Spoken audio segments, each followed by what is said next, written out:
আরেকটি অনিবার্য লড়াইয়ের প্রস্তুতি নেওয়ার আহ্বান জামায়াত আমিরের।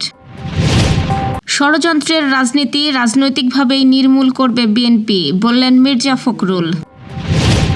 জঙ্গি হামলার আশঙ্কা নিয়ে আতঙ্কিত হওয়ার কিচ্ছু নেই, সিটিটিসি যুগ্ম কমিশনার।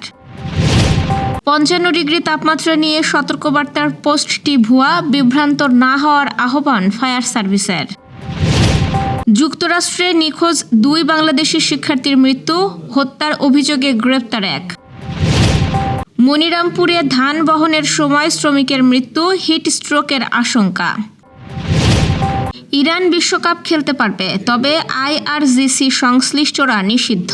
দর্শক, শুনছিলেন দিনের খবরের প্রধান প্রধান শিরোনাম, এবার বিস্তারিত।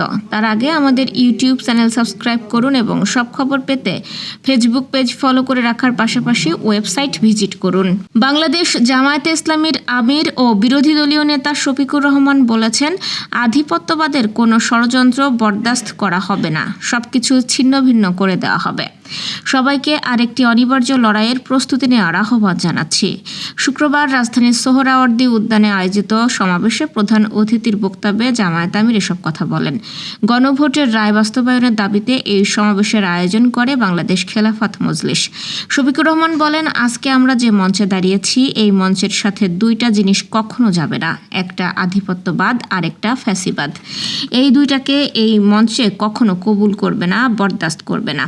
এই মঞ্চে যারা বসে আছেন তারা জাতির স্বার্থে দেশপ্রেম বুকে ধারণ করার কারণে তিলে তিলে জ্বলেছেন।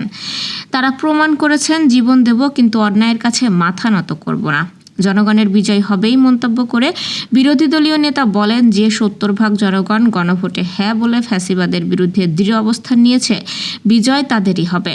নতুন করে কেউ ফ্যাসিবাদ কায়েম করতে চাইলে তাদের বলবো, নিকট অতীত যাদের বুকে টেনে নিয়ে হাতে পায়ে ধরে ইঞ্জিনিয়ারিং করে আপনারা ক্ষমতায় এসেছেন, তাদের পরিণতি থেকে শিক্ষা গ্রহণ করুন। যারা ষড়যন্ত্রের রাজনীতিতে বিশ্বাসী, তাদের রাজনৈতিকভাবে নির্মূল করতে বিএনপি কাজ করে যাবে বলে জানিয়েছেন দলটির মহাসচিব মির্জা ফখরুল ইসলাম আলমগীর। আজ রাজধানীর নয়াপল্টনে যৌথ সভা শেষে সংবাদ সম্মেলনে তিনি একথা বলেন। এ সময় বিএনপির মহাসচিব বলেন, দেশের রাজনৈতিক স্থিতিশীলতা নষ্ট করার জন্য একটা পক্ষ চেষ্টা করছে। বিএনপি ইঞ্জিনিয়ারিং করে নির্বাচনে জয়ী হয়েছে, জামায়াতে ইসলামীর আমিরের এমন অভিযোগ নাকচ করে দিয়ে মির্জা ফখরুল বলেন, যারা এই ধরনের ভিত্তিহীন কথা বলছে তাদের অতীত ইতিহাস জনগণের জানা, আর সে কারণেই জনগণ তাদের প্রত্যাখ্যান করেছে। বিএনপি মহাসচিব বলেন, যারা ষড়যন্ত্রের রাজনীতিতে বিশ্বাসী, তাদের রাজনৈতিকভাবে নির্মূল করতে কাজ করে যাবে বিএনপি। সারা দেশে সম্ভাব্য জঙ্গি হামলার আশঙ্কা নিয়ে পুলিশ সদর দপ্তরের চিঠির প্রেক্ষিতে রাজধানীতে নিরাপত্তা জোরদার করেছে ঢাকা মেট্রোপলিটন পুলিশ। তবে এ নিয়ে আতঙ্কিত হওয়ার কিছু নেই। আইন শৃঙ্খলা রক্ষাকারী বাহিনী এটা নিয়ে কাজ করছে বলে জানিয়েছেন কাউন্টার টেররিজম অ্যান্ড ট্রান্সন্যাশনাল ক্রাইমের যুগ্ম কমিশনার মুন্সি শাহাবুদ্দিন।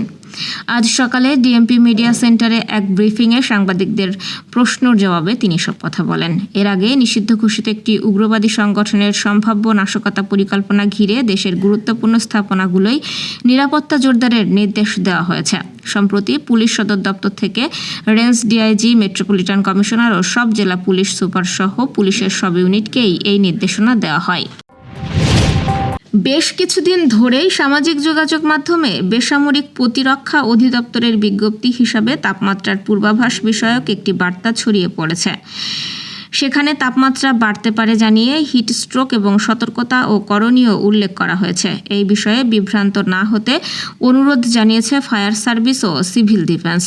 সরকারি এই সংস্থাটি আজ এক বিবৃতিতে জানিয়েছে, উচ্চ তাপমাত্রা এবং করণীয় সংক্রান্ত কোনো বার্তা ফায়ার সার্ভিস ও সিভিল ডিফেন্স কর্তৃপক্ষ প্রচার করা হয়নি। বিবৃতিতে আরও বলা হয়, সর্বসাধারণের অবগতির জন্য জানানো যাচ্ছে, আগামী 29 এপ্রিল হতে 12 মে 2026 এবং 25 মে হতে 4 জুন 2026 পর্যন্ত গরমে তাপমাত্রা বৃদ্ধি ও করণীয় সংক্রান্ত একটি বার্তা বিভিন্ন সামাজিক যোগাযোগ মাধ্যমে প্রচার করা হচ্ছে।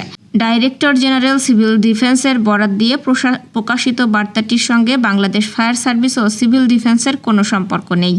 ফায়ার সার্ভিস আরও জানায়, এই বিষয়ে কাউকে বিভ্রান্ত না হওয়ার জন্য ফায়ার সার্ভিস ও সিভিল ডিফেন্স অধিদপ্তরের পক্ষ থেকে সকলকে বিশেষভাবে অনুরোধ করা হলো।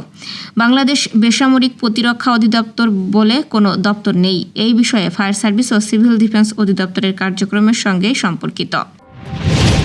যুক্তরাষ্ট্রে নিখোঁজ 2 বাংলাদেশি শিক্ষার্থী জামিল আহমেদ লিমন ও নাহিদা সুলতানা বৃষ্টির মরদেহ উদ্ধার হয়েছে।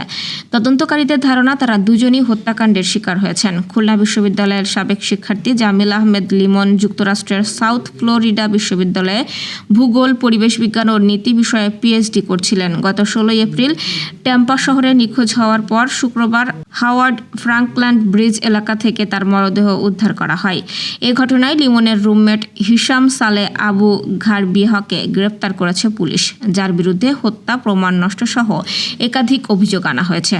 অন্যদিকে নোয়াখালী বিজ্ঞান ও প্রযুক্তি বিশ্ববিদ্যালয়ের সাবেক শিক্ষার্থী নাহিদা সুলতানা বৃষ্টি একই বিশ্ববিদ্যালয়ে কেমিক্যাল ইঞ্জিনিয়ারিংয়ে স্নাতকোত্তর করছিলেন। নিখোঁজের পর সন্দেহভাজনের বাসা থেকে উদ্ধার দেহ অবশেষে ডিএনএ পরীক্ষায় তার মৃত্যুর বিষয়টি নিশ্চিত হয়। 1 সপ্তাহের ব্যবধানে 2 মেধাবী শিক্ষার্থীর এমন মর্মান্তিক মৃত্যুতে দেশে শোকের ছায়া নেমে এসেছে। ঘটনাটির প্রকৃত কারণ উদ্ঘাটনে তদন্ত চালিয়ে যাচ্ছে মার্কিন আইন শৃঙ্খলা বাহিনী। মনিরামপুর উপজেলার ঝাপা এলাকায় ধান বহনের সময় এক শ্রমিকের মৃত্যু হয়েছে। আজ সকালে হানুয়ার মাঠে এই ঘটনা ঘটে। নিহত মান্নান শেখ চালুয়াহাটি ইউনিয়নের রসুলপুর গ্রামের বাসিন্দা। জীবিকার তাগিদে অন্যদিনের মতো আজও শ্রমিক হিসেবে ধান বহনের কাজে অংশ নিয়েছিলেন তিনি। কমলপুর গ্রামের মহলদার পাড়ার বাসিন্দা সামাদ হোসেন তার জমির পাকা ধান ঘরে তোলার জন্য রাজগঞ্জ বাজার থেকে 4 জন শ্রমিককে মজুরির ভিত্তিতে নিয়ে আসেন। ভোর থেকেই তারা মাঠে কাজ শুরু করেন। তীব্র গরমের মধ্যেও তারা নিরবিচ্ছিন্নভাবে ধান বহনের কাজ চালিয়ে যাচ্ছিলেন। মৃত্যুর খবর পেয়ে সকাল 11টার দিকে নিহতের স্বজনরা ঘটনাস্থলে এসে তার মরদেহ নিজ গ্রামে নিয়ে যান। পরিবারের সদস্যদের আহাজারিতে পুরো এলাকা ভারী হয়ে ওঠে। ধারণা করা হচ্ছে হিট স্ট্রোকে তার মৃত্যু হয়েছে। 2026 ফিফা বিশ্বকাপে ইরানের জাতীয় দলের অংশগ্রহণে ওয়াশিংটনের কোনো আপত্তি নেই বলে জানিয়েছেন মার্কিন পররাষ্ট্রমন্ত্রী মার্কো রুবিও। তবে তিনি স্পষ্ট করে দিয়েছেন যে খেলোয়াড়রা এলেও তাদের সাথে ইসলামী বিপ্লবী গার্ড বাহিনীর কোনো সদস্য বা সংশ্লিষ্ট ব্যক্তিকে যুক্তরাষ্ট্রে প্রবেশ করতে দেওয়া হবে না। গত 28 ফেব্রুয়ারি ইরান ইসরায়েল যুদ্ধ শুরু হওয়ার পর থেকেই চলতি বছরের বিশ্বকাপে ইরানের অংশগ্রহণ নিয়ে অনিশ্চয়তা দেখা দেয়। বিশেষ করে ইরানের গ্রুপ পর্বের সব ম্যাচ যুক্তরাষ্ট্রে নির্ধারিত থাকায় এই সংকট ঘনীভূত হয়। এই বিষয়ে রুবিও বলেন, যুক্তরাষ্ট্র কখনোই ইরানকে বলেনি যে তারা আসতে পারবে না। সমস্যা অ্যাথলেটদের নিয়ে নয়, সমস্যা হলো তাদের সঙ্গে আসতে চাওয়া সেই ব্যক্তিদের নিয়ে যাদের সঙ্গে আইআরজিসির যোগসূত্র রয়েছে। যুক্তরাষ্ট্র আইআরজিসিকে বিদেশি সন্ত্রাসী সংগঠন হিসেবে তালিকাভুক্ত করেছে। রুবিও কড়া হুঁশিয়ারি দিয়ে বলেন, তারা একঝাঁক আইআরজিসি সন্ত্রাসীকে সাংবাদিক বা ট্রেনার সাজিয়ে আমাদের দেশে নিয়ে আসতে পারে না। তবে ডোনাল্ড ট্রাম্প এক বিবৃতিতে জানিয়েছেন যে তার প্রশাসন অ্যাথলেটদের ওপর কোনো প্রভাব ফেলতে চায় না। ইরান ফুটবল ফেডারেশনের সভাপতি মেহেদি তাজ জানিয়েছেন তারা বিশ্বকাপের প্রস্তুতি নিচ্ছেন, তবে চূড়ান্ত সিদ্ধান্তের জন্য কর্তৃপক্ষের নির্দেশনার অপেক্ষায় আছেন। দর্শক, এ ছিল দুপুরের আয়োজন। সন্ধ্যার খবর দেখার আমন্ত্রণ রইল। এতক্ষণ সাথে থাকার জন্য ধন্যবাদ।